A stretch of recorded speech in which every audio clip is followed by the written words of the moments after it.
Welcome to the ATP Project. You're with your hosts, Steve, Matt, and Elisma. How are you? You said it wrong. Good, thank you. Elisma. Oh. Yeah, it's Okay, you said Elisma. it right. Elisma, absolutely.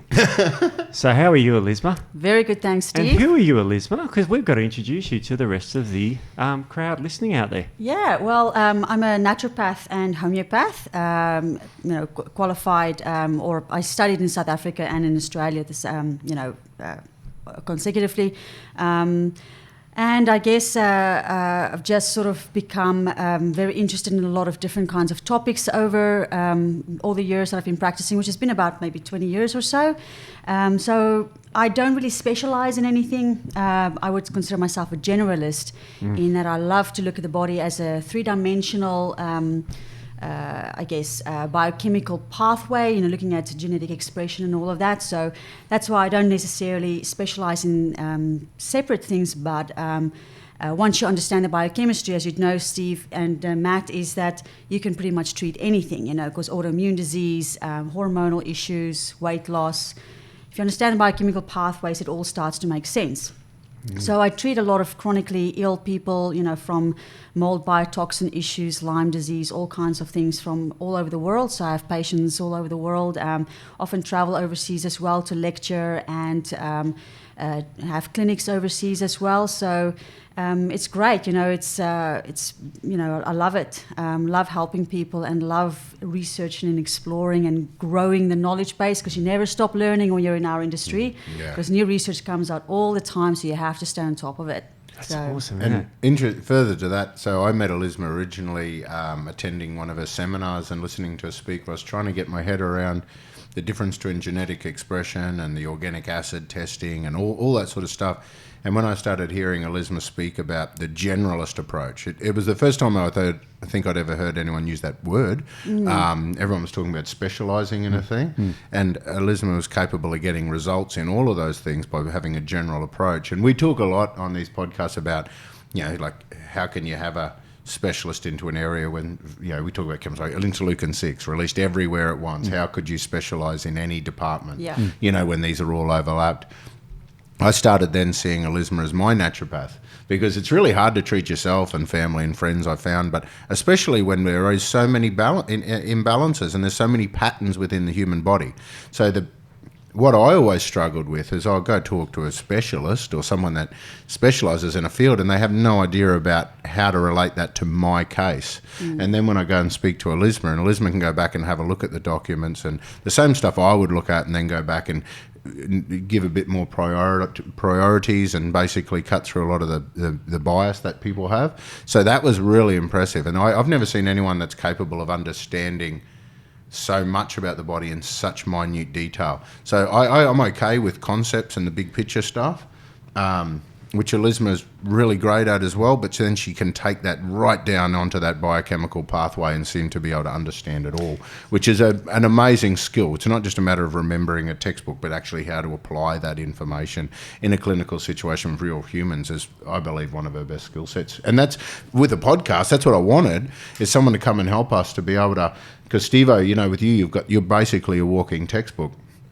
And I'm more of a walking mind map, I suppose. And then Elisma's that beautiful combination in between where we're capable of actually piecing it all together. So I'm really hopeful that we're going to get it. And now I've got to do more of the Jeff role while I'm surrounded by such academic giants, because I get to sit there and try to link it all now, which is really cool, because I'm learning so much just by having you two here talking this stuff. It's really cool. Even this morning, I was getting so excited making all the patterns between your info.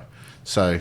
Yeah, and you mentioned specialists, and today we're going to be talking about bile, which is what we're talking about today. And people might think, that's a digestive thing, but we're going to talk about bile when it's related to type 2 diabetes. We're going to talk about bile, about how it affects the immune system. We're going to talk about bile, about how the hormones affect it. So if you've got a bile problem, you can see a gastroenterologist, a hormone person, an immunologist. That's the problem with specialities. And Jeff Bland famously said, specialists know more and more about less and less till they know everything about nothing. Yep.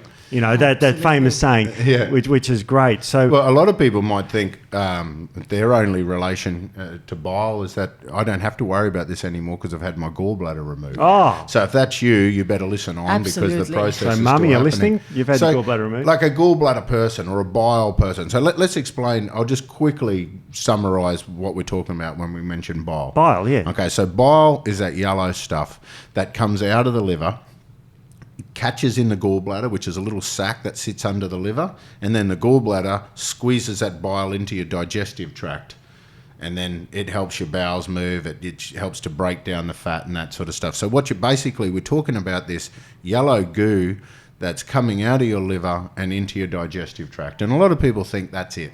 Yeah. Like it's the waste that comes out of the liver, it gets put into the digestive tract purely for the sake of turning your poo brown and eliminating it. But we're going to talk a lot more about how it gets reabsorbed and its functions throughout the body.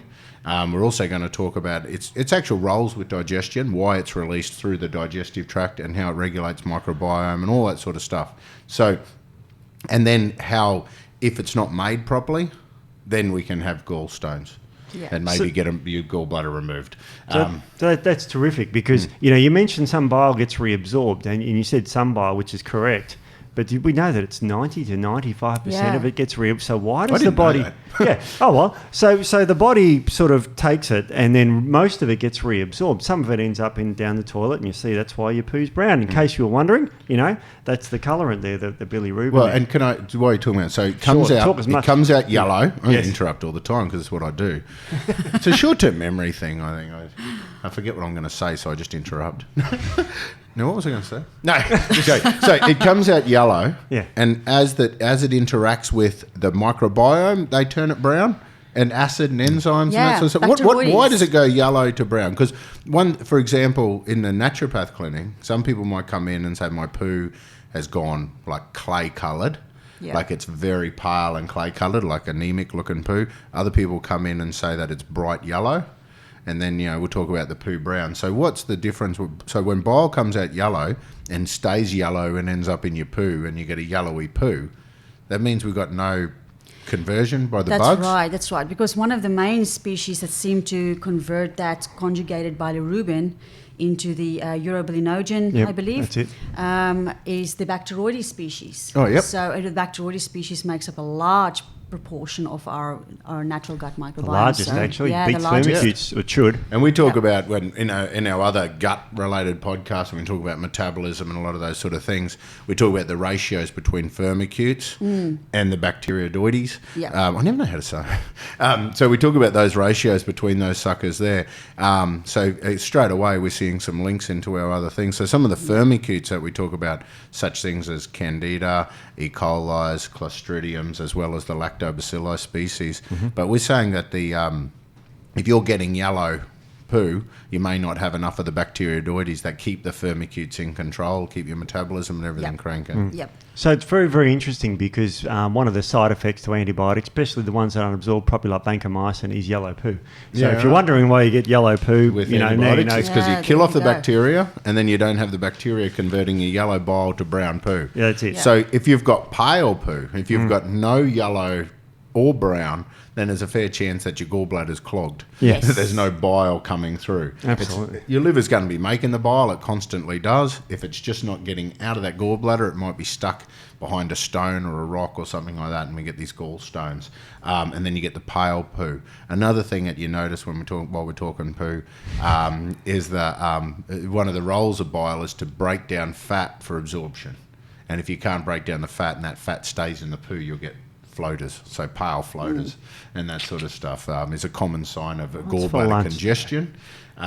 If you got yellow poo, then you got gallbladder flowing. If you got brown poo, we got the gallbladder flowing. You got bile in there.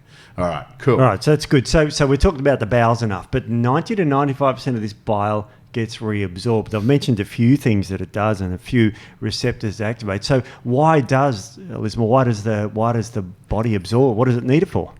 Well, it's just to keep that bile acid pool going, because as long as the no more than 20% of bile is lost through the feces, the body doesn't really have to make more. It just uses this, the reabsorbed bile that gets reabsorbed through the enterohepatic circulation. And those bile salts is actually really important because, as we've sort of already alluded to it has multiple functions in the body. It binds to your receptors, like your pregain receptors, your vitamin D receptors, your heaps of the receptors. There's a few of them. Yeah, yes. heaps of them. And that then acts as signaling molecules. So signaling molecules for all your detoxification enzymes, for estrogen detoxification, for getting oxidized cholesterol out of the body, drug metabolism. But do the toxins come back in? So, like, if our bile is all of our detoxification from our liver. So if our liver's converting all that fat soluble rubbish or whatever, making bile as toxins are all in that bile, 95% of it's getting reabsorbed. Do we reabsorb the toxins? Not the conjugated bile acids. They will not be reabsorbed. Okay. So that's when they're conjugated to glycine usually, or taurine. So this is where the amino acids become really important. So that's why they are involved in detoxification. So like salicylate detoxification and things like that. I'm so glad you mentioned. So basically, with chemical sensitivities and food intolerances. Okay, so if we have a look at, this is different to allergies, okay? So if we have a look at salicylates, for example, they're like aspirin-like compounds that are found in, onions and spices and all those sort of different pieces, honeys and cherries and lots of things, and aspirins and cosmetics and everything. After they all come through into our body, our liver is supposed to get them, attach glycine to it. This is a very simplified version. So they get the salicylates, they attach the glycine to it, which is a process known as glycination. That bit was an easy one. And then that salicylate bound to glycine gets put into the poo so you can eliminate it. If we're not doing that process properly, the salicylates go into the bowels and can be reabsorbed because they're not conjugated properly. And then if you imagine that you have a threshold of symptoms at which your salicylates build up. Okay, so it's easy on YouTube because I can use my hands. But for those that aren't on YouTube, you have to listen and imagine my hands are like a hand model, just kind of doing this wave. But anyway, you have a threshold of symptoms that might sit around here, and as your salicylate levels build up, as you get to that threshold of symptoms, you react. And you react with flushing, that funny feeling around the mouth, maybe indigestion, other problems, skin reactions, itching, scratching, confusion, behaviour, that sort of foggy head and everything. There's a lot of symptoms like that. So what happens is every time you eat those foods or eat the herbs or have the salad, you increase your load of salicylates and you get a reaction. You're not allergic to it, but you've just accumulated too much salicylates into your body. So what we'd usually do is tell people to avoid the salicylates for a period of time, maybe supplement some more glycine to help clear away that stuff they got. And then all of a sudden they stop reacting to it, they can tolerate these things, and then it takes ages for it to build back up again. Yep. So that's what we call a salicylate intolerance. We get a similar thing with glutamates, and there's a lot of other compounds. They're not allergies, they just build up into our body, and all of a sudden, every time we touch them, we manifest with some sort of an immune-like reaction. Yeah. So we're saying that if we support the liver conjugation and get that bile made properly, then this stuff should be bound and held inside the guts and eliminated. If it's not, you reabsorb it, and this can create multiple chemical sensitivities and intolerances. Absolutely. And also with the salicylates, Matt, is if the conjugation system, whatever the conjugation system doesn't pick up, has to go through the PST or the phenyl sulfotransferase pathway, and these are enzymes that sits in the small intestine. Yep. So bile also has that role of preventing SIBO and that bacterial overgrowth. Yeah, right. So you can see that it can actually cause salicylate problems from both angles, from both not conjugating the conjugation process, but also through now bacteria can just sort of like go a little bit wild in the small intestine. That inhibits other enzymes involved with salicylates. Okay, while we're talking about that, it's just for the listeners out there, they might relate that to estrogen. Because in estrogen, so for example, if we're not, so we're supposed to conjugate estrogen. We conjugate it through glucuronidation. So it gets conjugated, and then certain bugs, they love estrogen. It's very good at growing things. Estrogen makes things swell and grow and thrive. So they love it. They release an enzyme beta-glucuronidase, that liberates that estrogen. Okay, so what we're looking at here is if you've got dodgy bile, okay, I've got to bring it back to the simplified things every time. So if you've got dodgy bile and it's coming out, it can't regulate your microbiome. It can't kill off the baddies, okay, and regulate them and regulate their enzymes. So then they can liberate the toxins or the things that they like. Some of them might like salicylate, some might like estrogens, and so they can liberate these things again for their own purpose, and then they can put it back into our body. So for the people out there, a common supplement is a thing called calcium D-glucarate, which they use to. So some people think it aids estrogen detoxification. The way it works is it works for people that have got the overgrowth of the bugs and stops that enzyme from liberating the estrogen. So again, dodgy bile results in an overgrowth of microbiome. Like you're saying, SIBO, not many people, I don't think many people go and sound that out. It's small intestinal bacterial overgrowth. Yeah. Too many bugs. Most people treat SIBO with probiotics. Yeah. They go through, and prebiotics. They go through and feed the bugs and throw more bugs in because they got an overgrowth.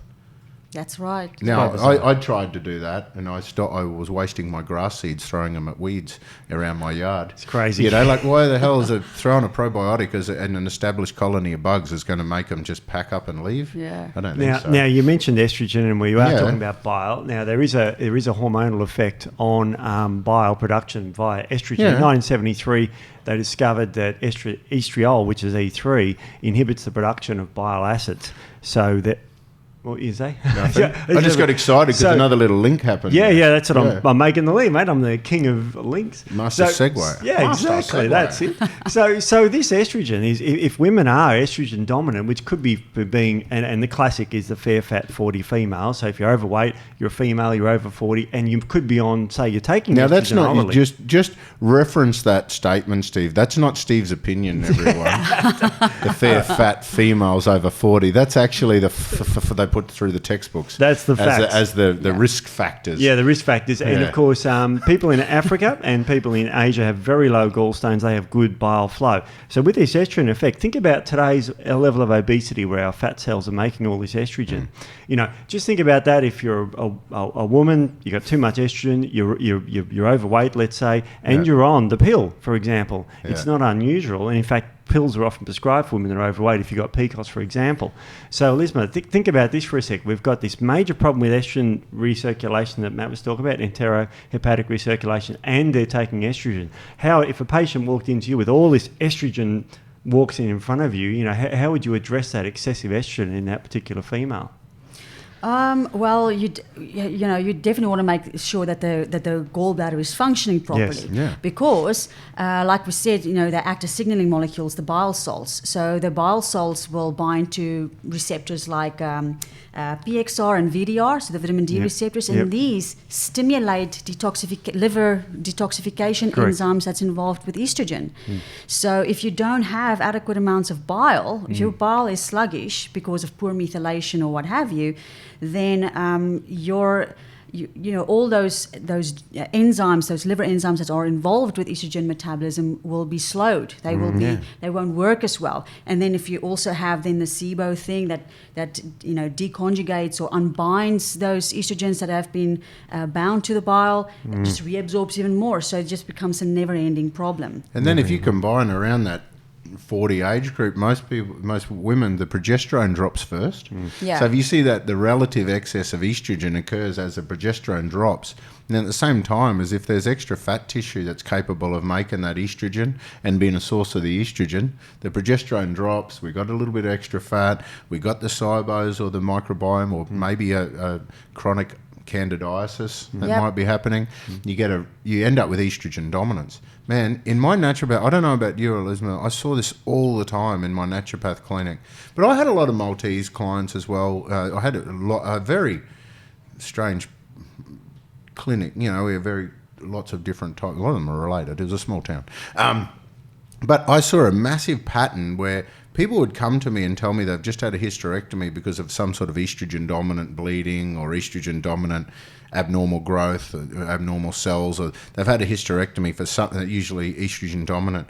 And right around the same time, they all had gallbladder issues. Yeah. So are we looking at, over time, with the estrogen dominance that it causes the gallbladder issues, or do you reckon it's the gallbladder issues that cause the estrogen dominance? It's such a tricky one. I believe it's the gallbladder. Yeah. It's the starting point of a lot of Well, these if it things. regulates microbiome, if it's regulating the hormones and detoxifying the extra hormones, so, just what we're saying alone, if bile's job is to conjugate and eliminate that extra estrogen, and then it's being re-liberated, and at the same time it's supposed to be regulating the microbiome, then all of a sudden we're not detoxifying the thing properly, we're making more because of the microbiome, and then if our progesterone levels drop off or something, all of a sudden it's the tipping point. And then you get gallstones. That's right. And then your bile stops saying, so you don't make enough bile acids. Now, bile acids are reabsorbed, most of them, and they have you mentioned a few receptors. Another one is the Farsinoid X receptor, which it binds to. Now, Farsinoid, when you breed mice that are Farsinoid X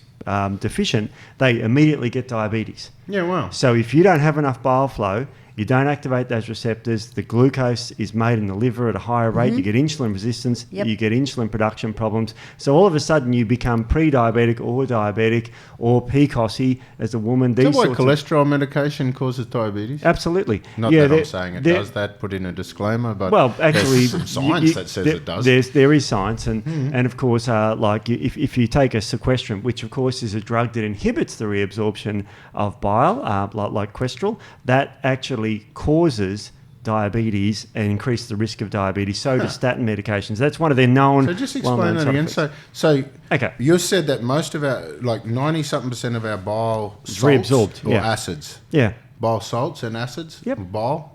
All of it.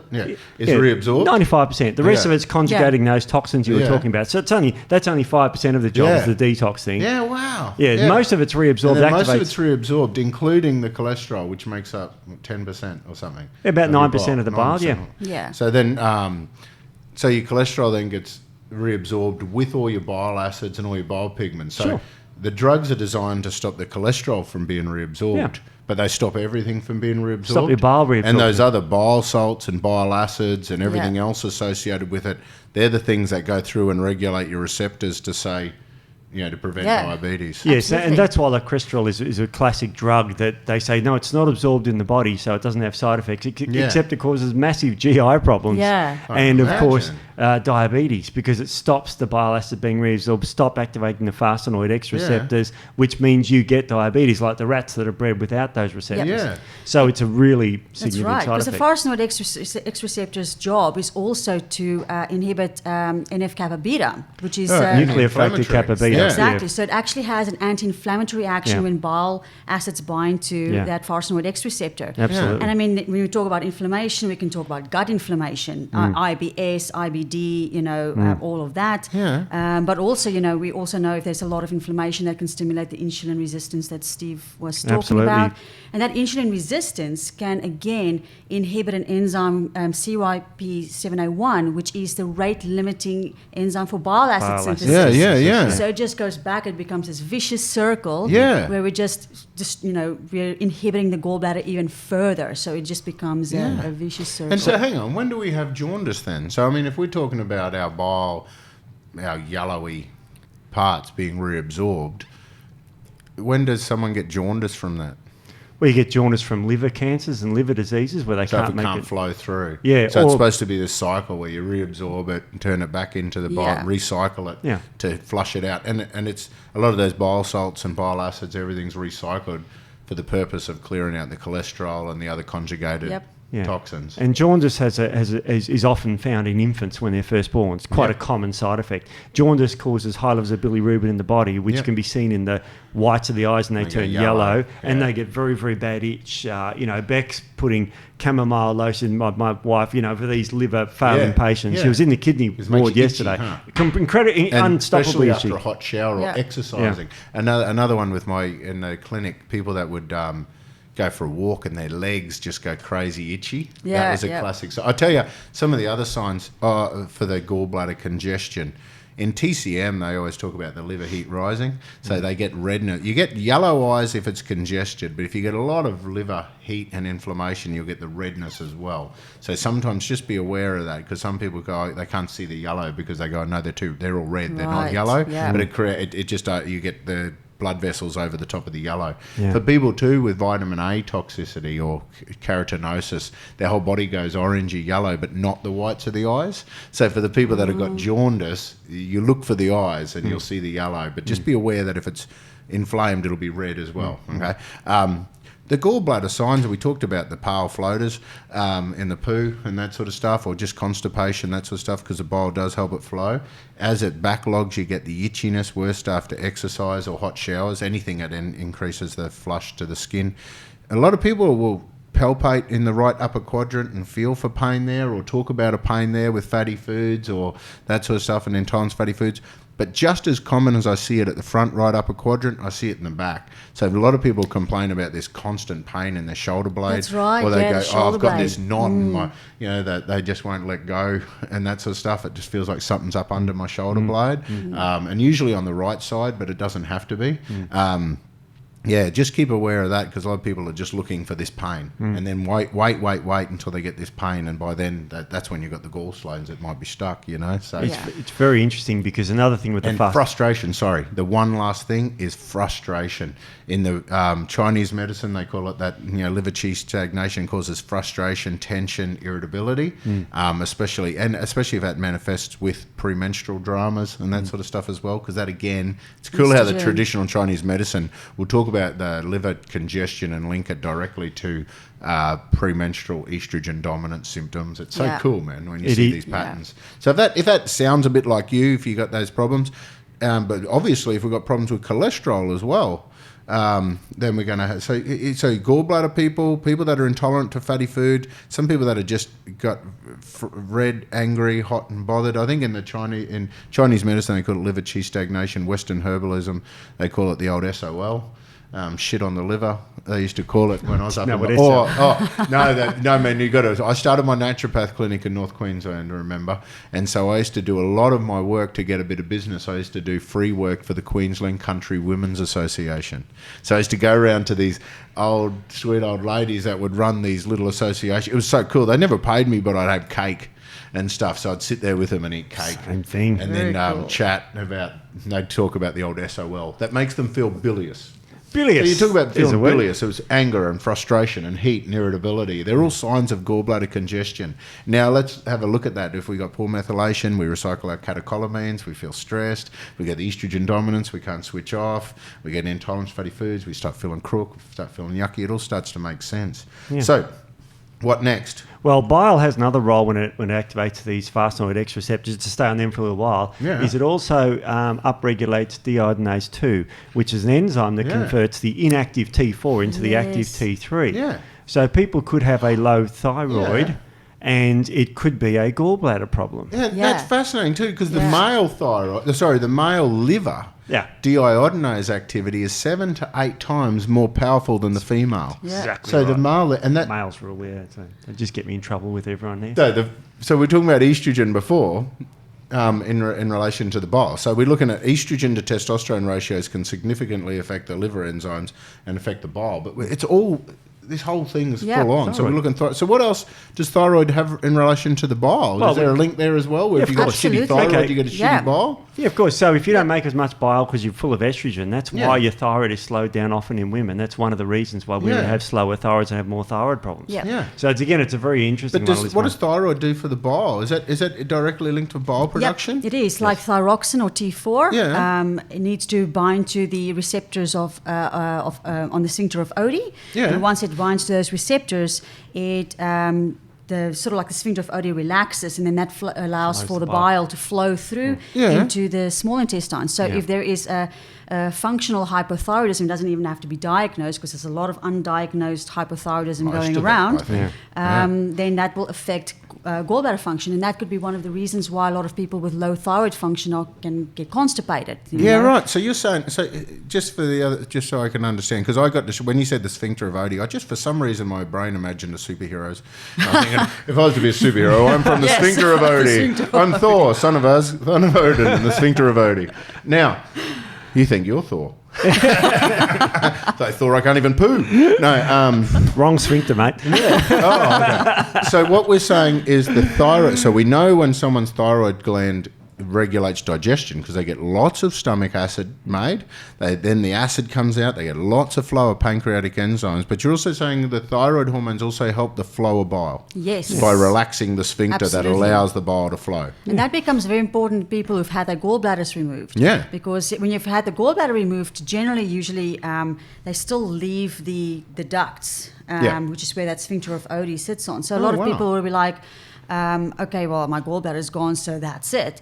But you can still control that flow, even though you don't have the pouch that I guess stores the bile. And you can still So control the flow of it. Is this the sphincter between the liver and the liver and the common bile duct?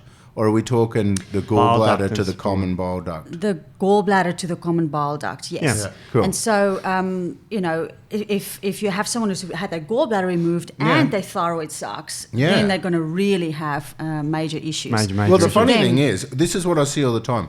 They've had the hysterectomy, and then they just get their gallbladder removed. They've had a thyroid problem, and then they get their gallbladder. The big point is if someone's out there and you've been told you've got gallstones or you've already had your gallbladder removed, whatever the bloody problem, hormonal or whatever your problem was, is still there, okay? It is. They've just removed the little sac that was catching your bile. Now, if you had that removed, so what that means is that in that instance, a gallbladder would concentrate the bile by about tenfold and before it squirts it out, so that way you can tolerate more fat in one hit. So most people that had their gallbladder removed would basically say, everything's perfect now, it's totally fine. It was just a deformed sac, a defective sac for some reason. And now that it's gone, I got no problems. But then you realise that all the things that caused that problem are still there. And then they're still going to go through and manifest the predisposition to all those other estrogens and thyroids and cholesterol issues. Because I get a lot of people who ask me, well, I've had my gallbladder removed, so what do I do? And I usually say to them, you do exactly what you would do as if you still had your gallbladder, but it wasn't working so well. You just don't do this in between after a fatty meal. That's right, because the dysfunction, the biochemical dysregulation is still there. You haven't fixed that. And you can only tolerate, because instead of the gallbladder catching this bile and squirting it out when you need it, it just leaves this constant piss-weak trickle coming from your liver into your bowels. Right. So you can only tolerate about 1/10 of the amount of fat per meal. But you can have the same amount of fat over the time. You just got to split it all up. You just can't tolerate one big fatty meal. And the tricky thing is, with also bile secretion, you increase GLP-1, which increases satiety in the brain, so you feel full longer. So unfortunately, if you think about the low-fat diets that have been proposed to lose weight, and we've all been suckered to those, or we're all familiar with them, then of course you get less bile secretion, less satiety, so therefore you tend to overeat. So that's why fat is important to have at each meal, and good healthy fat. And yeah, something cool, sorry. Yerba mate. Yerba mate is a cool herb. It works like we use it like an alternative to coffee, in South America and that sort of stuff. But it actually, most caffeine supplements do this, or caffeine coffees, and they get the bile flowing. Interesting fact is yerba mate's claim to fame when it comes to fat loss is its ability to increase GLP-1. I wonder if yerba mate is just working as a cholagogue. Herbs that make bile flow through the liver, and that's what they call cholagogues, and the ones that then support the bile flow through the gallbladder they label choleretics. So if you want to go through and Google cholagogue herbs and choleretic herbs and find out any herbal support that might get that bile flowing, that's all cool. But I wonder if it's so fascinating. All this stuff's starting to piece together. Yeah. And this is why you got to be a bloody generalist, not a specialist. That's right. But how many times would a specialist sit here by now and say, what a load of crap? Yeah. Yeah, except that all of except this the is in the gastroenterologist, because that's what his job is. But then patient X has diabetes. Oh, you better go to see a dietitian or someone, or they've got hormonal problems. You better go and see the endocrinologist. So specialising is quite bad. But we're still. All right, I'll let you talk about your receptor. I keep interrupting it, but it's so cool, man, because every one of these little points you make is starting to piece a lot of the other puzzle stuff. Well, I've got it written down, nice bloke.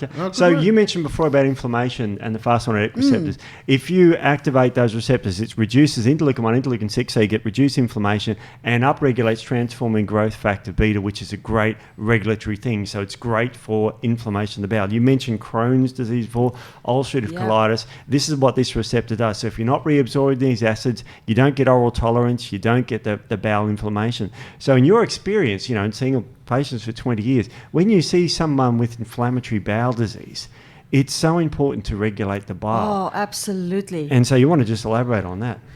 Yeah, well, what they've also found in a lot of people with ulcerative colitis and Crohn's disease is there's usually some kind of a microbe involvement, right? And it was interesting, Matt, you sort of like touched on it about the dripping off the bile when you've had your gallbladder removed.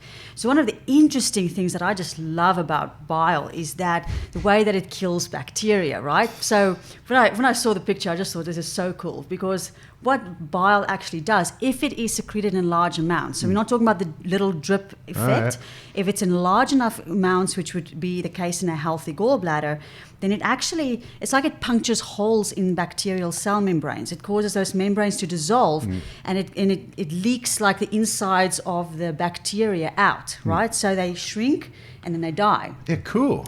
And unless you're a bug. Well, unless you're a bug, it's not so cool. Now, our natural our good bacteria, they've developed genetic adaptations over centuries, so the bile doesn't affect them. It only affects the pathogenic bacteria. The new ones, the newly introduced That's right. ones. Yeah. But if you have like a drip, drip, drip of bile, such as when you've had your gallbladder removed, or it's just sluggish, then it actually has the same effect as an antibiotic resistance kind of thing. Because it's like giving bugs just a little bit of antibiotics and then they become resistant. Yeah, so the same thing happens, like these bacteria then become resistant to bile's antimicrobial activity. Yeah, wow. So now they get the overgrowth, they get the Crohn's disease, they get the inflammation, and they don't have the bile acids to stimulate that, those receptors. So it's not surprising these things can get up and go all the way up through into the small intestine, to the duodenum, even infections up through the common bile duct. Yeah. Absolutely, and that sort of stuff getting all the way up through into that, and that's how we get pancreatitis and that sort of stuff. So a constant trickle would actually allow them just to it allows them to just become very, very resistant. And also you need those bile acids to bind to the I think it's the Farsnoidex receptors in the ileum. Yeah, in the ileum, which is where SIBO often takes place. Yeah, ileum's in the small intestine. In the small intestine, that's right. So you need the bile acids to bind. But it's the other there. end to the duodenum, hey.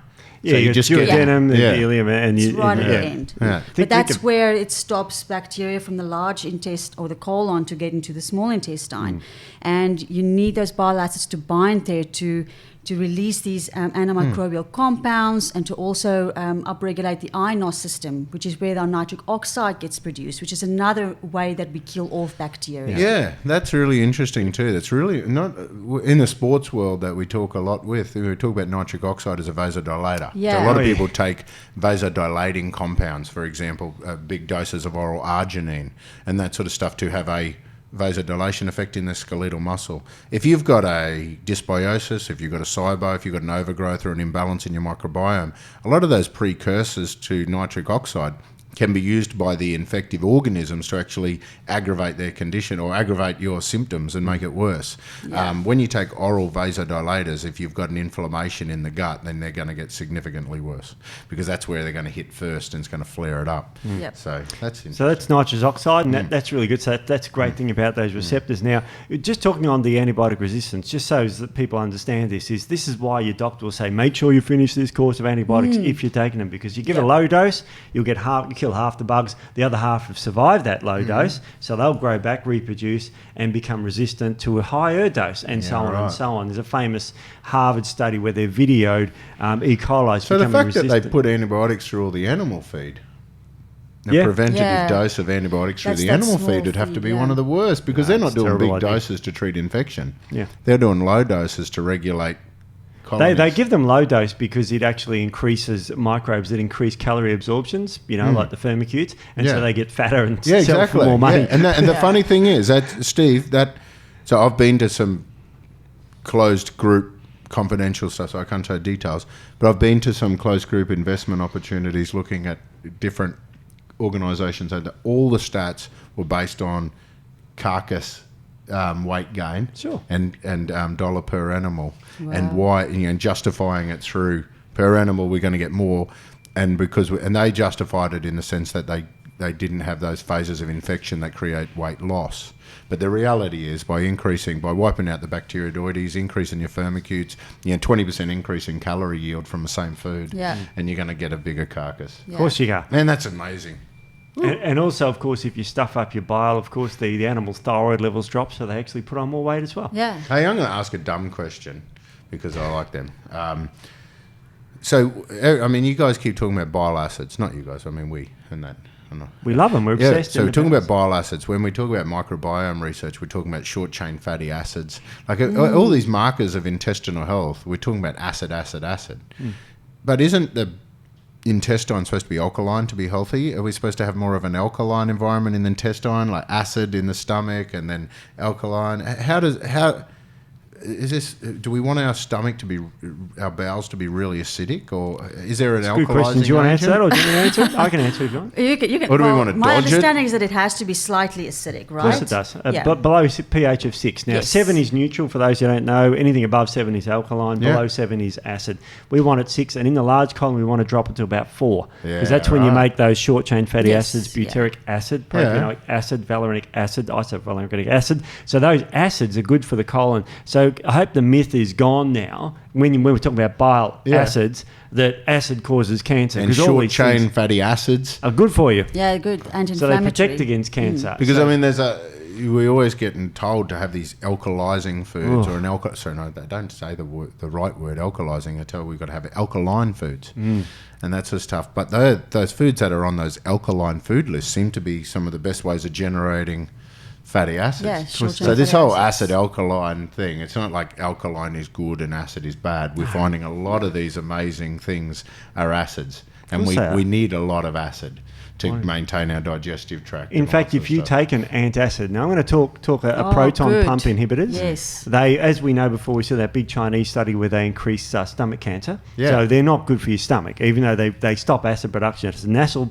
thing, because a proton is a H plus ion, which is an acid by definition. Yep. Proton pump inhibitors inhibit that. Now, if you take that with regards to bile, it slows down bile production because the acid stimulates bile release, and you have all these major problems of bile deficiency if you're on an antacid. Yep. And I'm talking about the one you get, the Mylantas, or your one from your doctor, whichever one to reduce acid in the stomach has terrible and problems. And a lot of those are marketed to stop throat cancer or esophageal cancer from the reflux. So they're designed to stop the acid from getting out of the stomach into the throat. Yeah. But in doing so, they stop the acid in the stomach, which predisposes to stomach cancer. Of course it does. Yeah, right. It's well known. And of course, it has these bile problems. That's one of the major problems. And of course, the other problem with our diet with regards to bile acids is we've been told to have a low saturated fat diet. Yeah. And in animal studies, of course, because they give them a carcinogen for the gut, and they give them either a polyunsaturated fat or a saturated fat. And the polyunsaturated fats increase colon cancer worse. So that's why these saturated fats, like stearic acid, and these medium-chain triglycerides are very, very good for the colon as well. Hey, if I had low stomach acid, so if I was eating on the run, stressed type of person, not getting into stomach mode, for whatever reason, I had just typically low stomach acid. Now, immediately when I eat, I'm just going to eat that food, and then after a little while, it's going to move on. If I get like indigestion, like heartburn, if that's an hour after or half an hour after I've eaten, is it plausible to think that my low stomach acid meant poor acid coming at my low acidic chyme, mush coming out of my stomach into the duodenum, less signals then for the bile flow, resulting in undigested food, through a mechanism then sending a message back to my stomach saying, you idiot, you needed more acid. And an hour later, I then get this surge of acid through my stomach, which I then take to mean that I have too much stomach acid, and then I take an antacid. So this is another common link I see. When people come to me in the clinic, or so a lot of people that get heartburn or get told they've got high levels of acid, it's in the wrong place at the wrong time. Yeah. So for people out there that are getting heartburn, reflux an hour or so after, if you're medicating your reflux because you're getting acid in your throat when you're going to go to bed hours after eating, or you're getting acid in your throat an hour or so after meals and that sort of stuff, would you think that some of those people might have started with low stomach acid, and this acid production is maybe a a reaction to poor digestion or poor bile flow.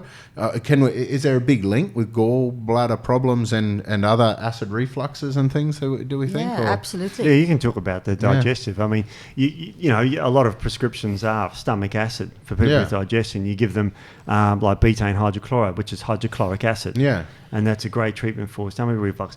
With indigestion, like again in practice, you know, how would you commonly treat someone who's got indigestion? There's two schools of thought: you to help the digestion, or you suppress the digestion. Yeah, well, that's the point. Exactly.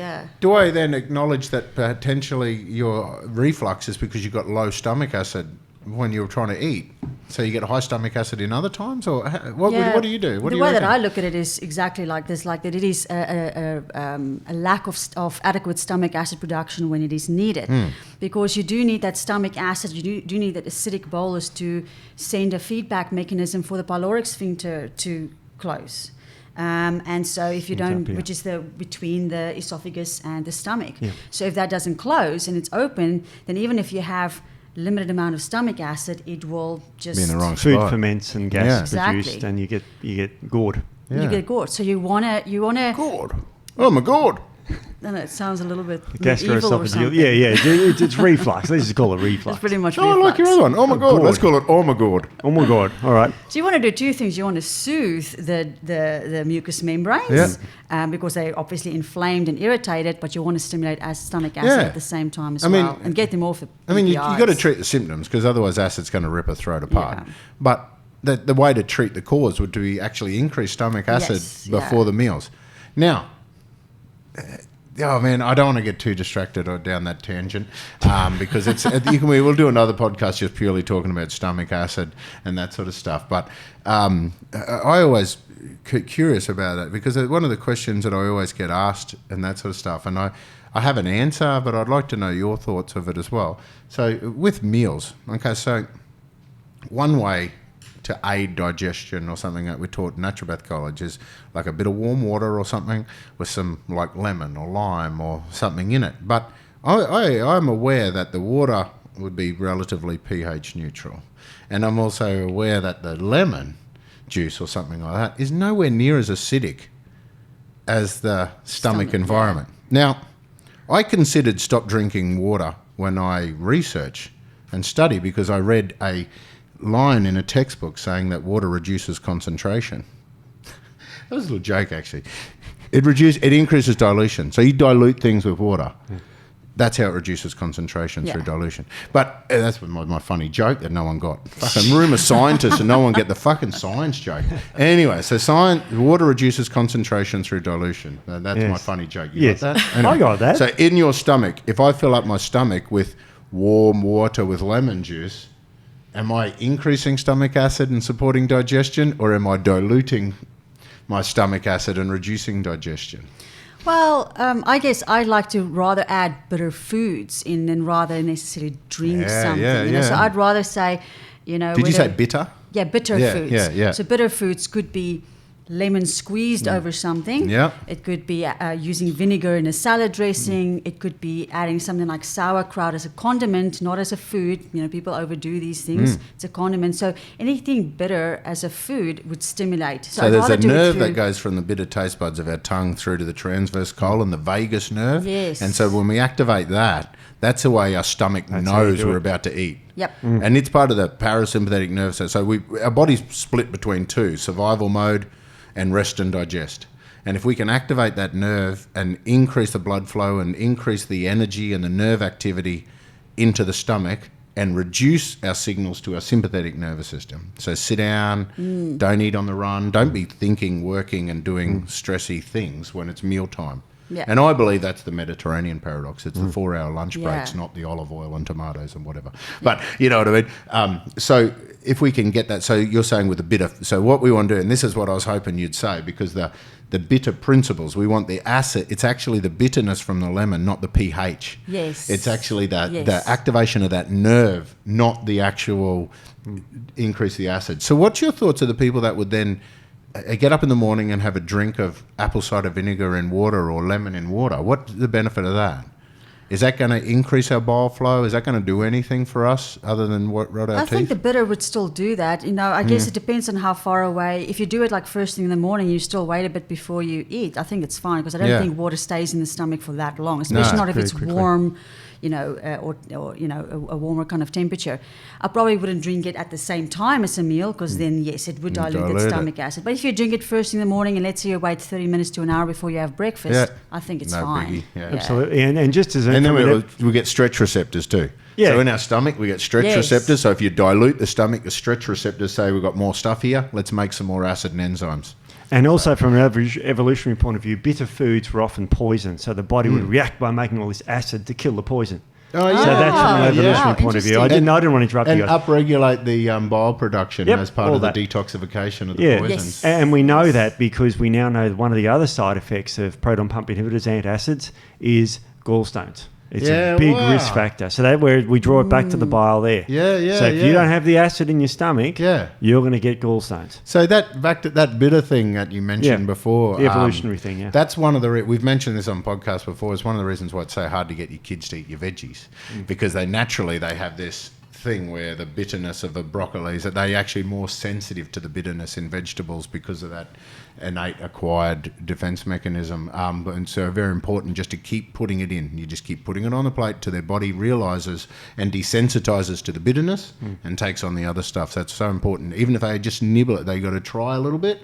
They'll actually desensitize to that flavor. That's why often when we're kids, there's foods that we just can't tolerate, we absolutely hate. And then as we become adults, all of a sudden it's like, man, that's actually really good. It can also depend on how you grow up. Like I have friends who started their kids off on, from when they were babies on GAPS diet principles. And they love sauerkraut and stuff like that. So I think it's also because our kids are very more sweet sensitized, I guess, used to sweet stuff, because a lot of parents start off with the sweet, the fruits, the pureed fruits, the pureed pumpkin, all the sweet ones, when they should probably start with the blander ones. Absolutely. Very interesting. Now, you mentioned stress before, and they've done this study on rats. And what they've done is they've given them chronic intermittent stress on rats. And I've got a great diagram here that's got a little rat in it that's very cute. They gave them stress. It caused a few things. It caused reduction in bile acid secretion and liver injury. So chronic unpredictable stress sounds like someone in a job that they're stressed about, and something comes up at work and you get stressed out. Now this is huge. Now obviously we could tell everyone to leave work, but from a practitioner point of view, how would you help people cope with stress? I mean, who are these little rats in these situations? So what happens is stress changes your priorities. So with your liver, like it gets like every drop of blood in your body goes through the liver like every hour. So during a stress response, your liver is capable of changing the way your blood is. It's capable of changing the way it works to help short-term stress. And it doesn't care whether it's long-term, short-term, whatever. It just does whatever it has to do, usually what you did last time to survive, which is why we get further and further out of whack. So part of our survival response to stress is increasing the phase 1 cytochrome P450s, which make it more likely to make water-soluble toxins, so you can froth at the mouth, vomit, diarrhea, sweat, whatever, purge the toxin. But if you imagine, that's how we get a lot of chemical sensitivities as well. So phase 1 runs fast as part of a stress response. Phase 2, which is associated with those, we mentioned the conjugation. So the attaching of the amino acid to that poison or the venom to complete the detoxification, to actually allow it to sit in the bowels and fully be eliminated. It doesn't wait for that. Phase 1 just runs faster and faster and faster. Again, because the blood goes through the liver, you get a thing called acute phase response or a survival response. It makes your blood go sticky, makes it easier for you to clot if you're going to bleed to death by releasing fibrin and taking away the positive charges off your red blood cells, which they call the zeta potential, and allows them to clump around, so you bruise and all that sort of stuff, and flush. So you don't bleed to death too. And all that sort of stuff. So your body does not care and cannot afford to wait to see if you are training with angst, if you've got road rage, if you're an endurance athlete having a ball, whether you're paying your bills, working, answering the phone, dealing with immune stuff, dealing with inflammation, dealing with excessive microbiome, whether it's in a commensal or an infective organism. It does not care. If it gets a stress signal, it will quickly change. If those things keep stacking on top of each other, then eventually your liver's going to go way out of whack. You're going to manifest with gallstones.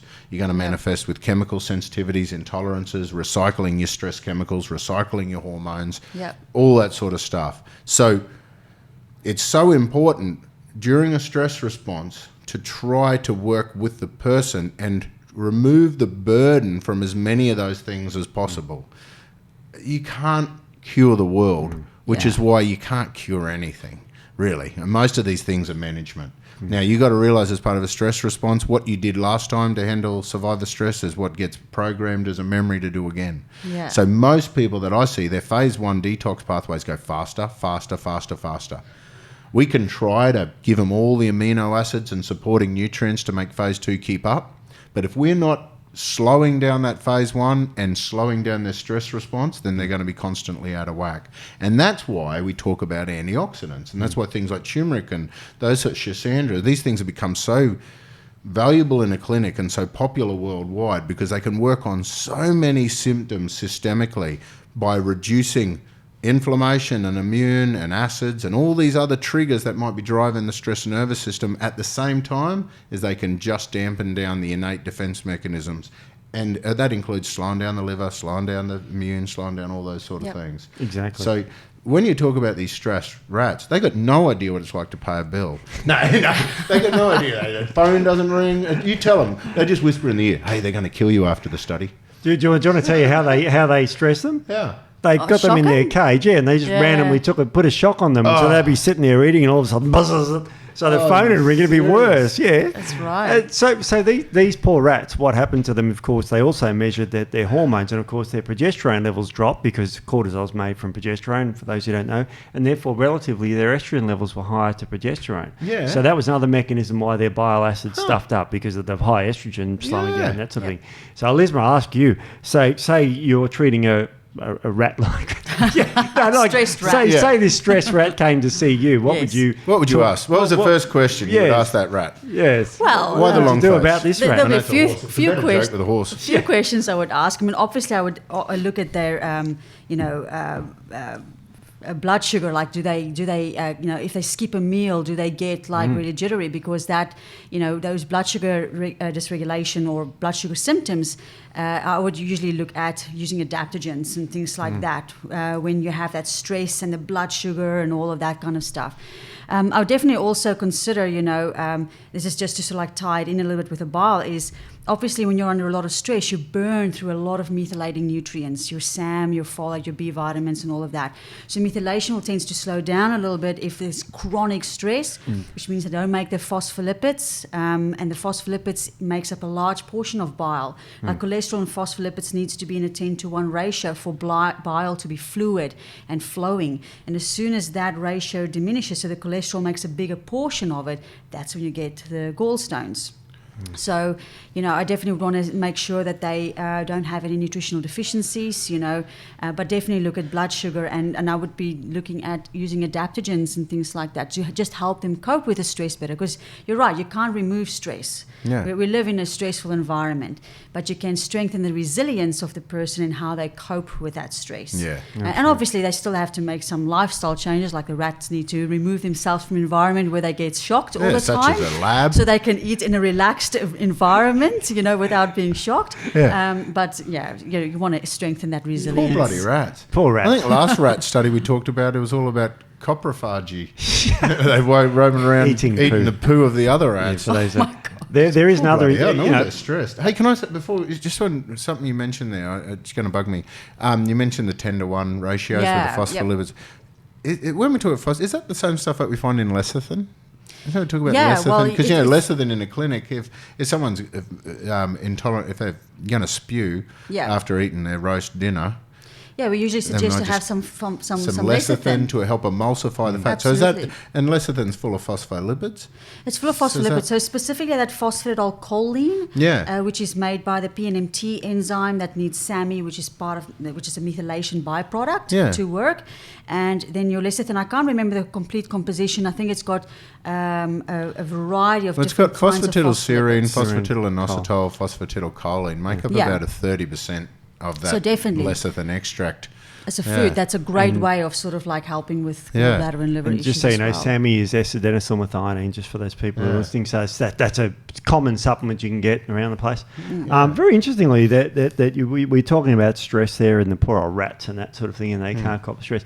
It was a new paper in Journal of American Medical Association talking about stress and depression. And they mentioned three things. Firstly, that ketamine has been approved for the treatment of depression. Ketamine is a horse tranquilizer, isn't it? It's a tranquilizer that puts people out. 1962, it was the number one drug of putting people under anaesthetic. It was used heavily in the Vietnam War. It's it's a good drug for that. Dr. Doug would know all about that. I bet. But with the with the other thing, of course, the other two things they mentioned was resistance exercise and diet to reduce stress burden in the Journal of the American Medical Association. Wow. Nice. And it's like going, ketamine, that's been approved. That's interesting and good. Nasal spray of it now. They've got it so you can have a hit of anaesthetic whenever you want. Make your face go numb. Well, it also causes amnesia. So if you're stressed and you're snorting this stuff, and you just might forget what you're stressed so about. Clear and confused. Oh, it causes hallucinations too. So you can imagine people spraying this up at work and seeing pixies in front of them. That's why people, when they wake up, they have anaesthesia off with the pixies, and people are just not with it, and they say ridiculous things. So, but very interesting. Resistance exercise is very, very good. There've been a big study come out in that, and of course diet. So if now those things are starting to be considered to remove that stress burden off the people, of course they mainly talked about the drugs. So I'm spinning the JAMA article a bit, but the fact that they're talking about resistance exercise, getting people into the gym for their resistant depression and stress and anxiety is a really good. What do you have your horse tranquilizer before or after the gym? I'd have it beforehand. Imagine what you do at the gym then. You forget you're at the gym and you'd be seeing things like pain. No, you wouldn't feel pain because it blocks pain receptors. So this is a great way, but really, in a more serious note, removing the stress burden is a great way to help with digestion, which helps bile flow. So you've got to do what you guys are saying is try and remove as much stress as you can from your body. Get yourself eating in a nice, friendly environment. We've said it before, but this is another reason why, to get the bile flow. I wonder if having a horse tranquilizer before you go to the gym might reduce the amount of angst. You might be, because imagine there's a lot of people that seem to be very angry at the gym. They could possibly be their angriest time of the day. If you've had a tranquilizer, I would just want to crawl up and it knocks rest. you out so you can be operated on. This is what it's for.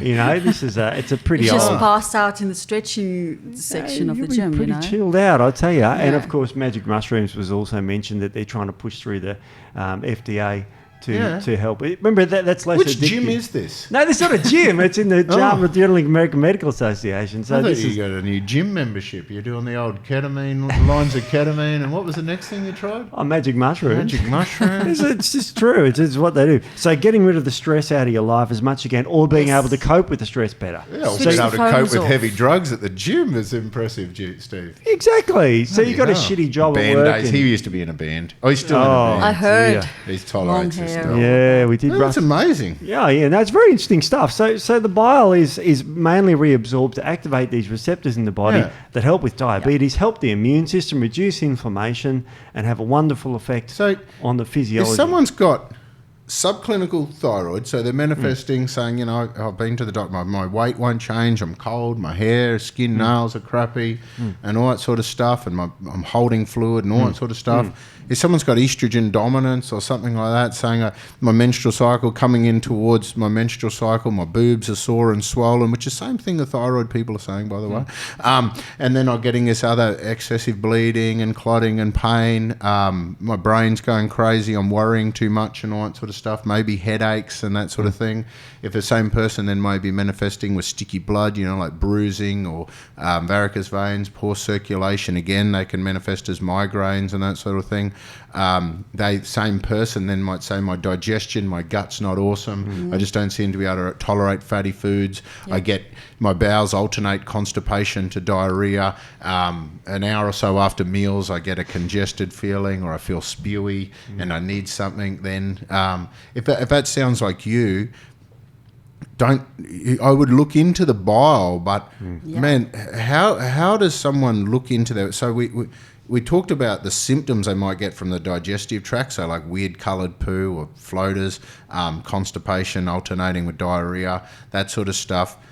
Most people that I spoke to that find out about gallstones or bile, the first time they mention about bile is after they've had their gallbladder removed. Yeah. They said, for some reason, my gallbladder's defect. How the hell do we tell people now to know? How does someone out there know? If you manifest all those sort of symptoms, if you're one of those sort of people and you were judged by Steve as being fair, fat and 40 and stuff like that,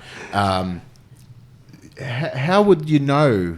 How would you know if this is your problem? What's the best way to test it? Because I mean, if I do a liver function test, not a liver function test, what we call a liver function test you get from doctors, like liver damage. Yeah. And if someone's had a scan, I mean, most people find this stuff out from Much a scan. And how would we tell people now if they suspect that, or if they want to improve their bile? Like, ATP is not about suspecting shit's bad and then finding it and then fixing it. We want to find people that are awesome, good, and want to be awesome. So if someone wants to fine tune before they got gallstones and before they got jaundice and before they got all this horrible stuff, where do we start?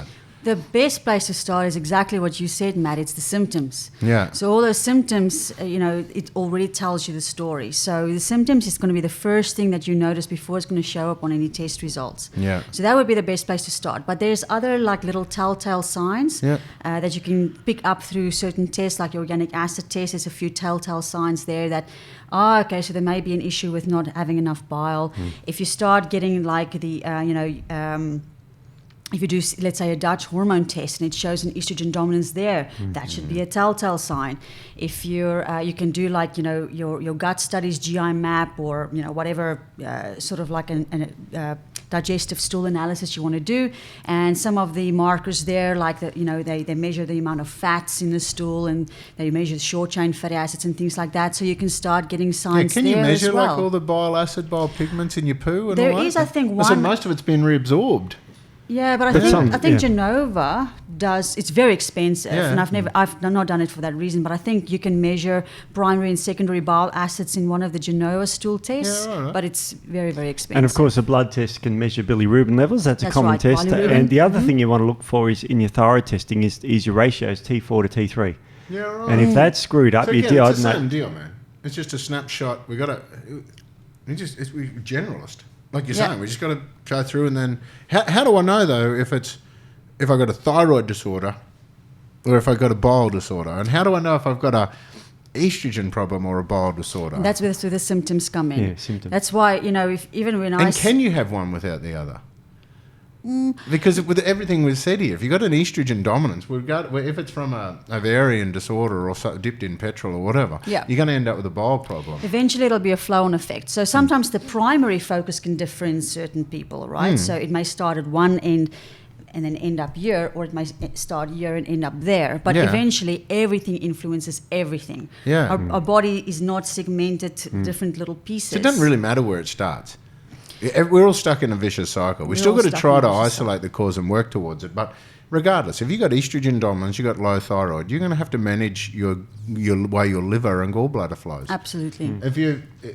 So it's and isn't that the principle of holistic medicine? I mean, 200 years ago, they were all about the gut and the liver. Yeah. And we've sort of gotten a little bit away from it because now we focus on genetics and we focus on all this cool stuff, which is cool. Yeah. But at the end of the day, it's really just back to the basics. And it's too specialist. It's too specialist. And the problem is when you specialise in that sort of medicine, all of a sudden you forget the symptom picture. Yeah. You start treating an oat test. I did it again. You start treating an organic acid test or an oat. I call it oat test because it doesn't sound right without that. Oh, it's stupid, the ATM machine. But yeah, so you just got to treat everything holistically. Don't treat the test. And you can't treat. And naturopaths can get into exactly the same problem. It's not a medical thing or a specialist thing. It's just the way you look at things. You must relate all objective measurements to subjective feedback to know what it's doing in that particular person, and even if it's relevant or a totally dodgy test. Exactly. And to simplify things... Hey, I went to the doctor the other day to get a test request thing, so I didn't pay for it. And it wasn't until this lady was arguing with me about my symptoms and then told me as a truck driver what I need to be aware of before I realised that she had the wrong file open And this whole time, and sitting there, and I've just gone, oh my gosh. So, like, you can't. If someone's just looking at test results and looking at files and not listening and asking, it's like it's bloody dangerous, eh? Exactly. It is. So, And especially the drugs that she wanted me on. That guy's off chops. The truck driver. I can't believe he's driving trucks on that prescription. It's a bit scary. I took the script. No, yeah, right. Ketamine, was it? Before the gym.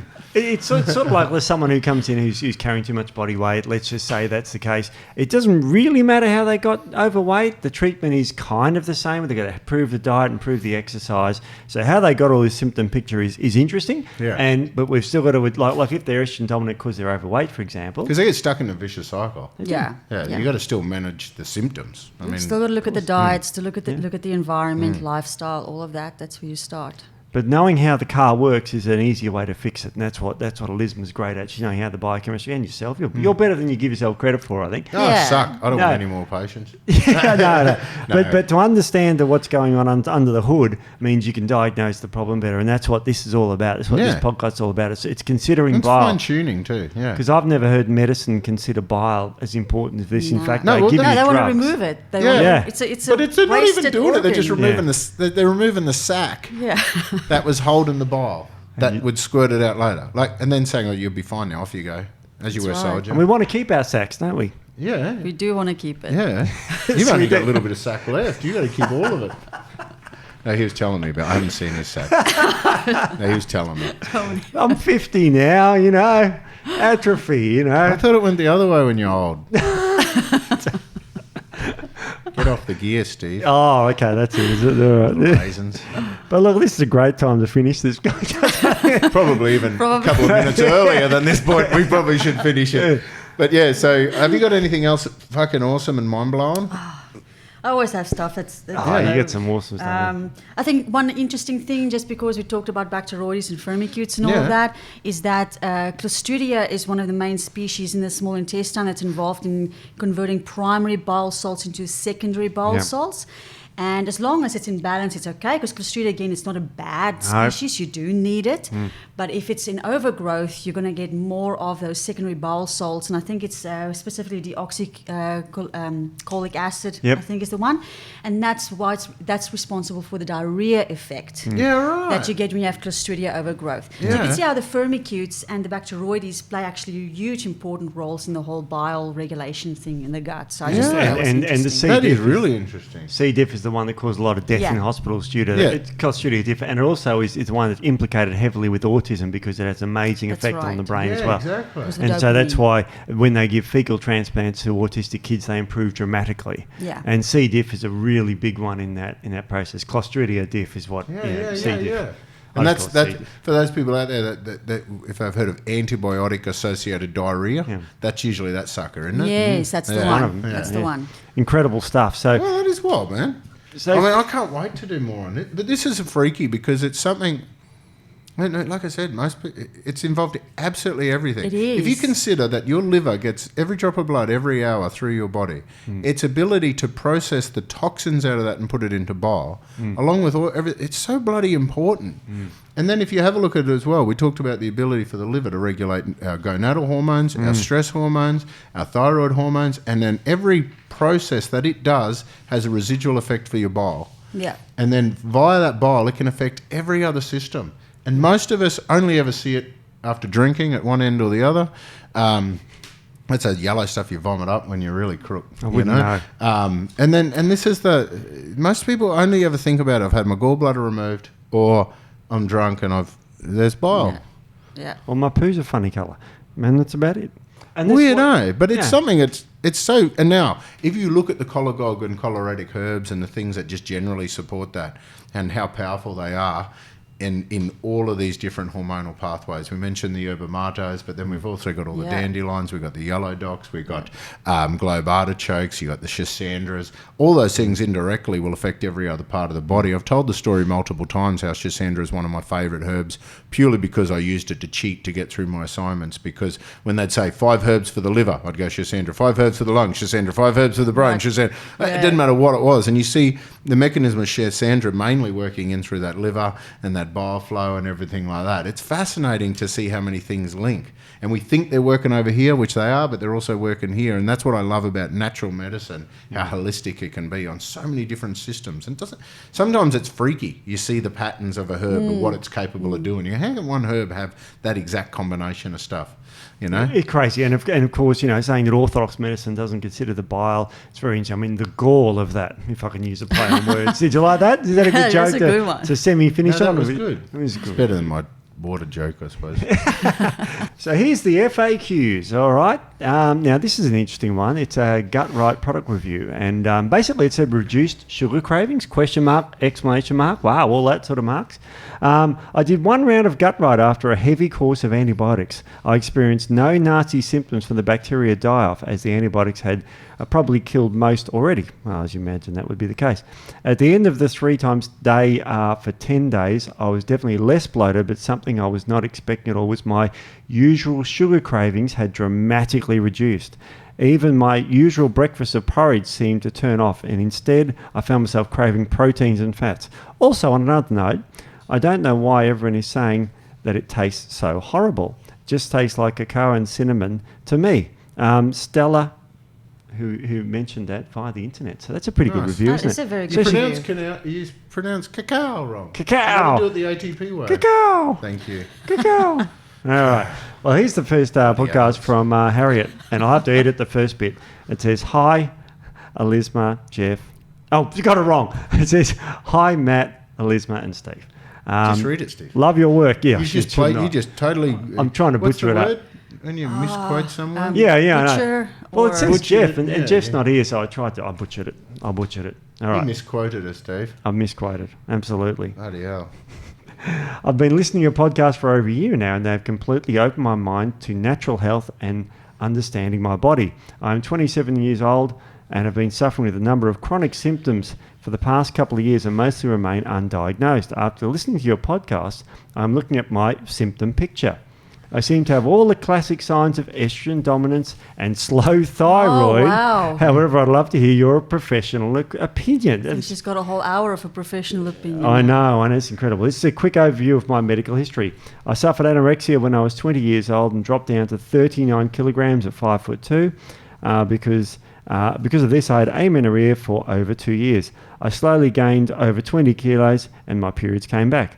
Last April, I had a CST and it came with a high risk of HPV, which is human papillomavirus.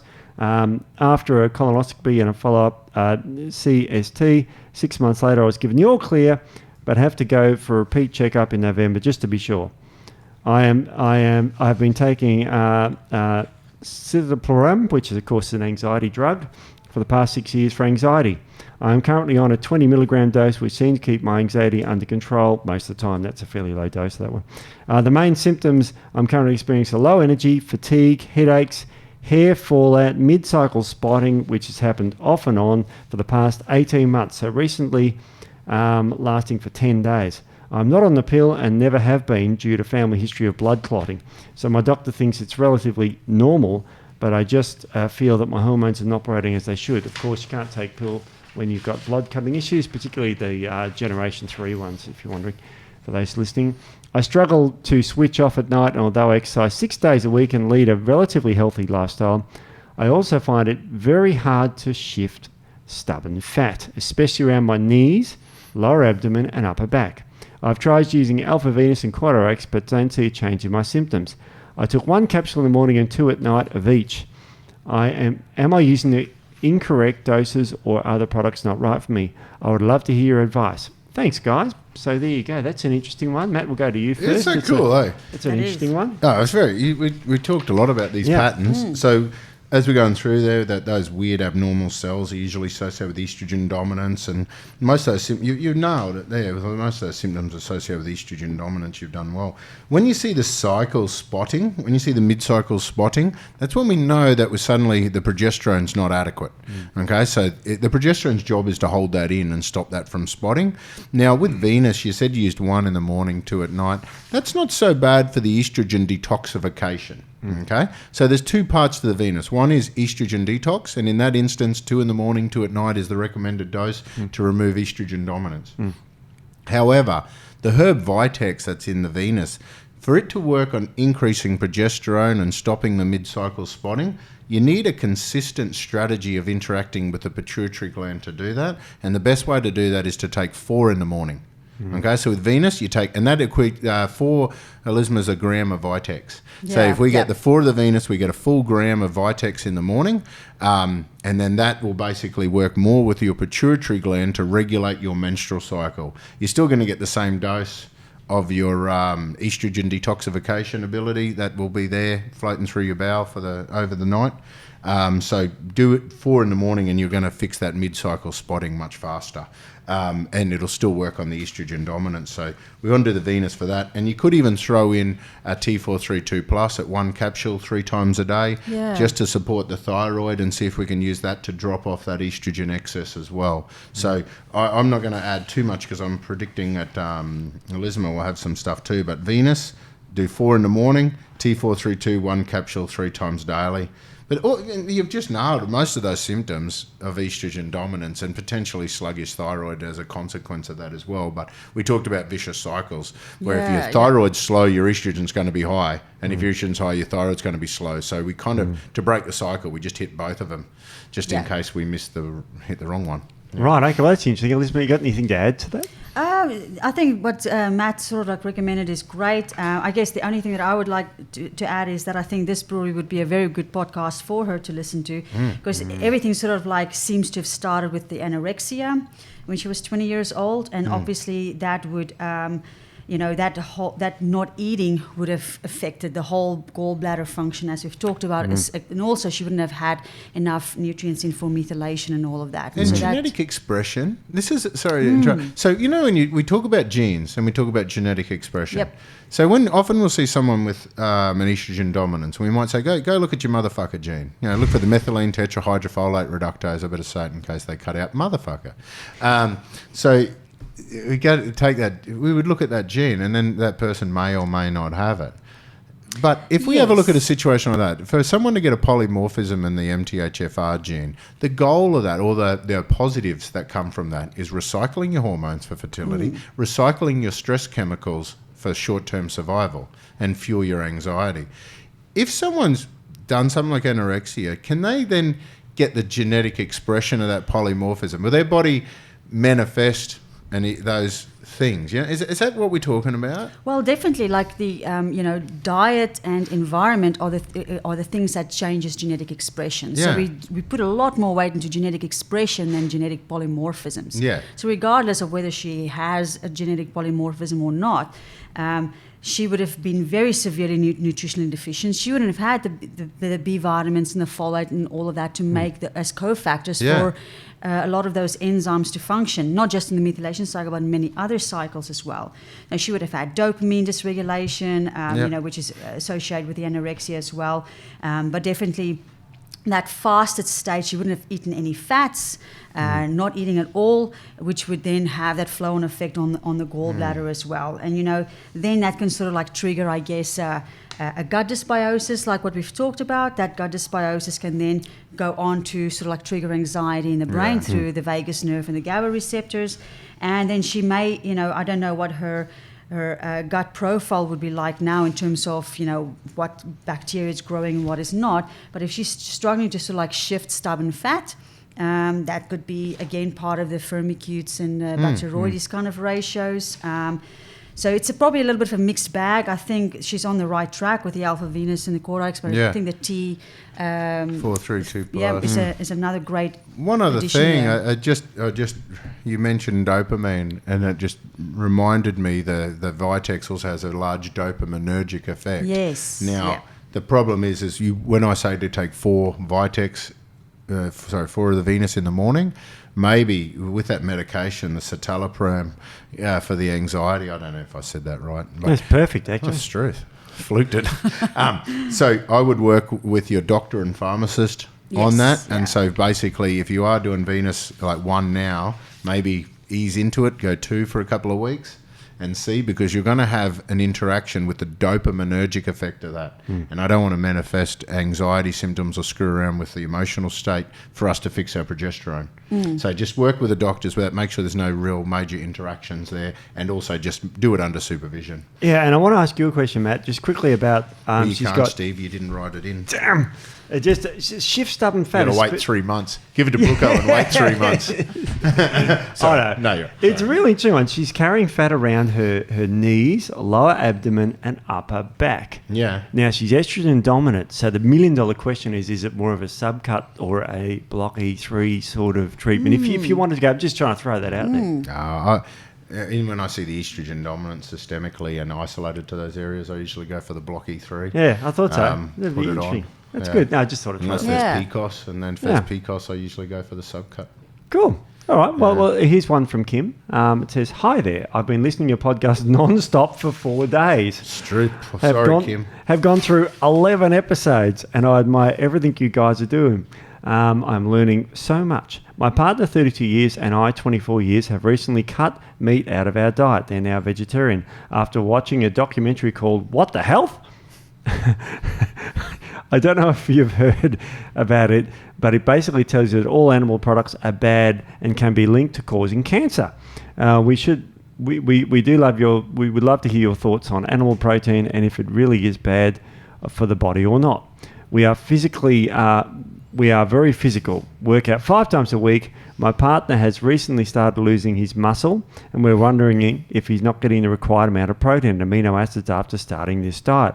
And normally the day of us eating would be stir-fried vegetables, half an avocado for breakfast, fruit salad for the morning tea, buckwheat pasta tossed in tomato puree with vegetables and olive oil drizzled over the top for lunch, a variety of nuts and seeds, cashews, walnuts, macadamia nuts, pumpkin seeds for afternoon tea, and for dinner, brown rice with baked sweet potato and steamed vegetables and olive oil drizzled over the top. That's pretty descriptive.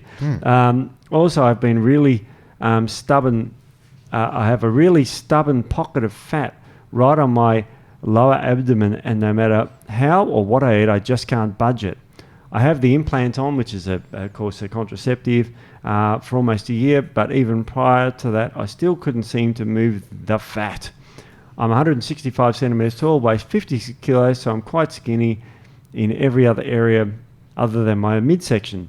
Do you have any tips on how I can overcome this stubborn fat? Thank you both, or 3 of us, so much for all that you're doing. We love your podcast. Please keep up the good work and look forward to hearing from your response. Thanks again, Matt and Kim. So there you go. There's another Matt there. Oh, he's awesome. Double T Matt too. Yeah, it's a double T. So that's really good. So I don't answer questions to single T's. No, that's right. Just saying. We'll just start with Elisma to see what she says. What's your thought on this one? Because it's an interesting one. I love the diet description too. Yeah, so, I'm glad you described the diet, because vegetarian can mean these days so many different things. Some people say they eat fish and they're still vegetarian, so you just never know. So, look, probably going to be a bit controversial here. I'm not a huge fan of strict vegan and vegetarian diets, because you do need proteins for many reactions in the body, and it's been shown that if you short term it's fine, but if you do it for long term, you can sort of like run in lots of deficiencies. It could start affecting genetic expression. There's been a lot of news about very popular vegans who have stopped being vegans, with lots of Instagram followers, because they got into early menopause because of the vegan diet. So it's in balance. I guess for me it would be everything in balance. And yes, if you have a predominantly high meat diet, that can play a role in bowel cancer if you don't eat enough fiber. So it's all about just common sense. It's common sense and balance in everything. I guess something that I sort of noticed is a lot of the foods is on that highish oxalate kind of side. So you just have, a lot of vegans and vegetarians have to be really aware that they can tend to have maybe too much oxalates in their diet. So like the buckwheat, the sweet potato, and the nuts, just to be careful there. And that will obviously, may put some more demand on other areas of the body. This pocket fat around the abdomen usually indicates more, liver kind of fat, if it's around the lower abdomen.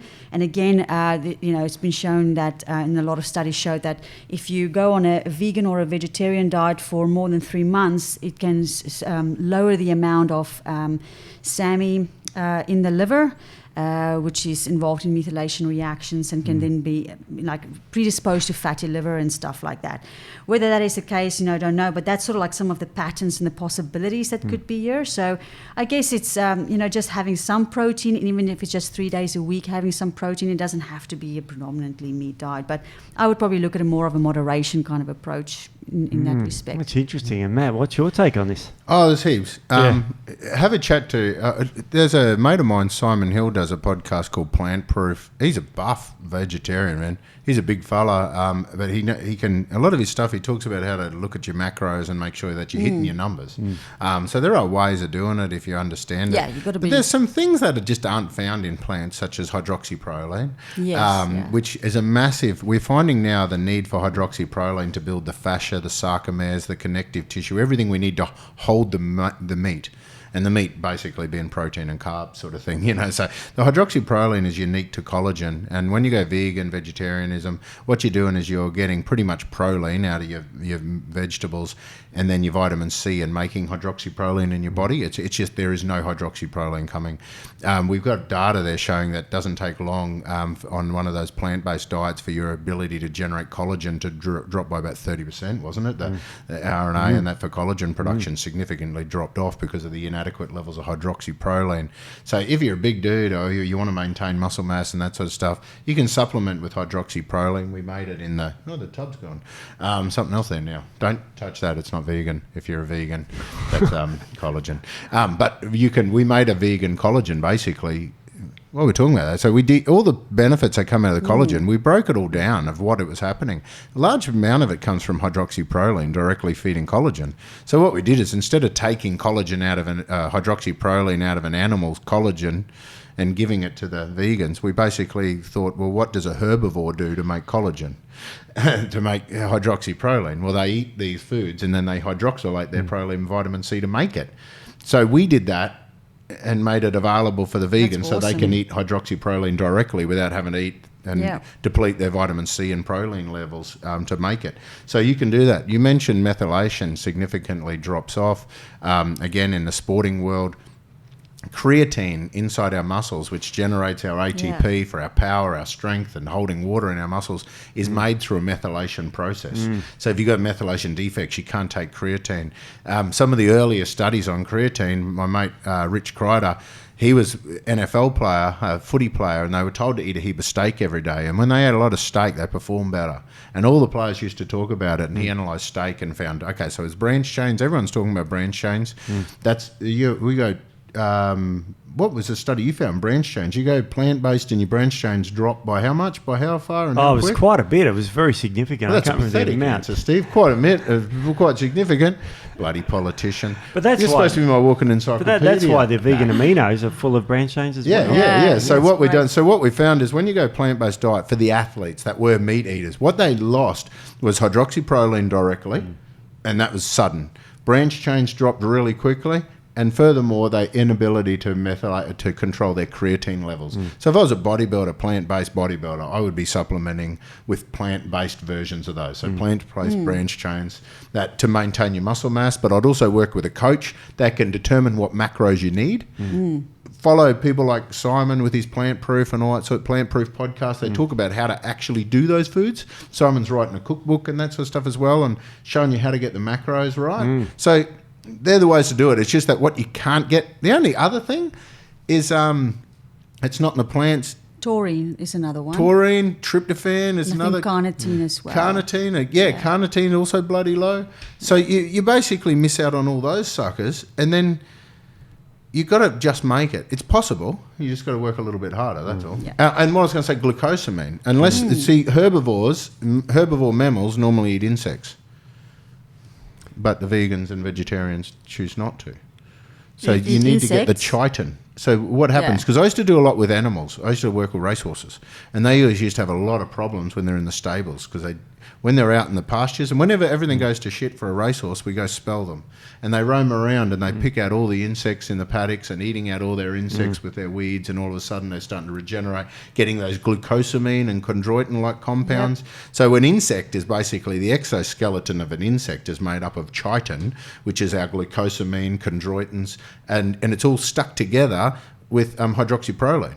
So in a plant-based diet, you'd be consuming a lot of insects that would give you the chitin and the hydroxyproline.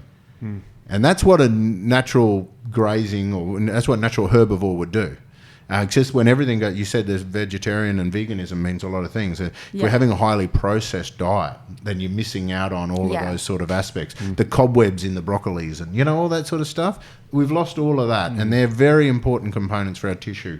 So incredible. And of course, I'm glad you've raised the question, because watching documentaries is probably not the best way to get your nutritional information. No, but you can get a lot out of it. You just take bits and pieces. Yeah. The other thing too is go organic. If you're going to go plant-based, all of a sudden you might be consuming a shitload of xenoestrogens.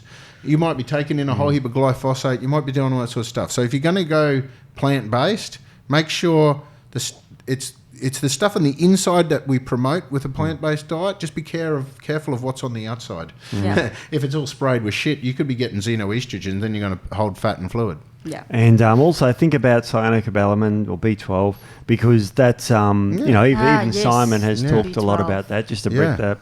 But that's really good advice. And of course, with her little pocket of fat, Matt, and the far right-hand side. I forgot all about that. Oh, yeah. I mean, as far as cream's concerned for her, I'm thinking subcut, but are you agreeing or not? I am agreeing, because I totally forgot that section. Oh, okay. And at this point, I can't even see it. What am I looking at? What is that? Skinny. Hang on. I weigh 56, so I'm quite skinny in other area other than my midsection. Yeah. She's just got a really stubborn pocket of fat right on my lower abdomen. And no matter what I do, I just can't get so a little bit of fat here. It sounds subcutty to me. Yeah, I'd go subcut for starters. Oh, that's good. Yeah. Well, that's and the main reason why. Sorry, I'm not going to talk for too long. I know everyone's looks at me every time I. What are you? No. The main reason why is because at this point in time, you don't know if this person's potentially got polycystic ovarian syndrome, and I don't want to be rubbing Chrysin from the block E3 onto their abdomen to maybe access their ovaries. Subcut's the one for that. Great. Yeah. Well, that's excellent. And that's exactly all we've got time for. And we're going to send her some vegan aminos anyway, aren't we? We are. ZMST, because you mentioned the oxalates. Yep. Yes. So they can have a bit of the magnesium citrate to help pump it Excellent. out. They can use a shitty calcium to block it from absorption.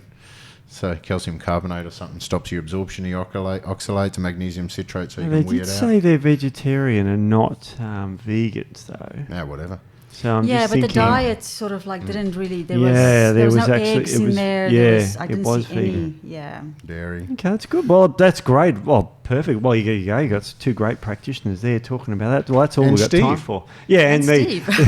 not a great and me, and I quickly flipped it. Yeah. All right. Well, thank everyone. This has been great fun. Thank I love you, talking Steve. bile. I love bile. I can't get enough of it. Yeah, favourite thing. So it's awesome. And thanks for the questions, everybody. And we'll see you all next week. Thank you.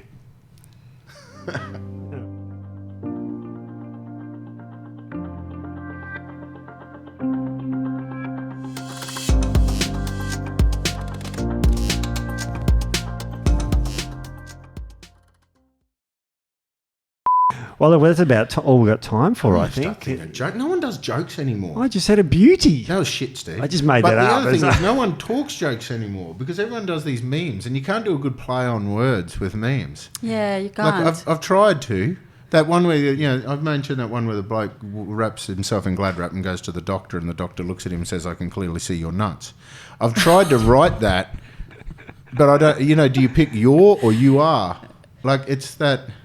There's so many different yours. So those things have all gone, so many really funny jokes that people don't say anymore.